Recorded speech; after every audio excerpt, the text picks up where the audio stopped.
মাটিটো ইয়াত এনেকুৱা ধুনীয়াকৈ মিহি কৰি লোৱা হৈছে। ইয়াত থাকে সেইকাৰণে ফুটা কৰি দিব লাগে, এনেকুৱা চান্স নাথাকে।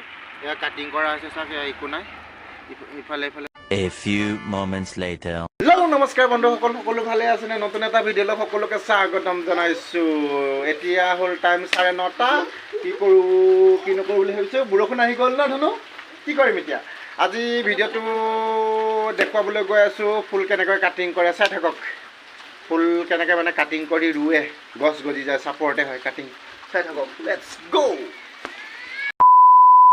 পুলি কেনেকৈ ৰুই বা কাটিং কেনেকৈ কৰে আজি দেখুৱাম। এইটো ধুনীয়াকৈ কাটি লৈছোঁ কেঁচিৰে, ধুনীয়াকৈ সমান সমান জোখত। এয়া চাব পাৰে, এয়া চাওক, এয়া কাটিং কৰি লৈছোঁ। এয়া কাটিং, এয়া চাওক, এয়া কাটিং, এয়া ধুনীয়াকৈ আৰু ওচৰত এয়া কাটিং চাওক, এয়া কাটিং। এয়া মাটিটো ইয়াত এনেকুৱা ধুনীয়াকৈ মিহি কৰি লোৱা হৈছে। ইয়াত মাজে যাতে গুড়া নাথাকে ধুনীয়াকৈ চাফা কৰি লোৱা হৈছে।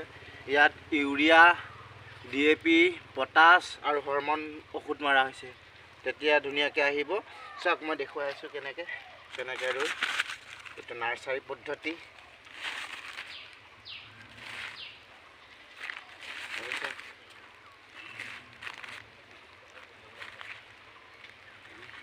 হৈ গ'ল। এইটো ফুটা কৰা হৈছে, ইয়াত ফুটা কৰা হৈছে পিপিখিনিত। চাওক পিপিত ফুটা কৰা হৈছে যাতে পানীটো ওলাই যাব পাৰে। মানে পানীটো বেছি হ'লে জমা হৈ পেলাই পুলিটো মৰি যোৱাৰ চান্স থাকে, সেইকাৰণে ফুটা কৰি দিব লাগে এনেকৈ, তেতিয়া ভাল হয়, মৰা চান্স নাথাকে। এয়া কাটিং কৰা হৈছে, চাওক একো নাই। ইফালে ইফালে ওলাই যাব এমাহমানৰ পিছত। চাওক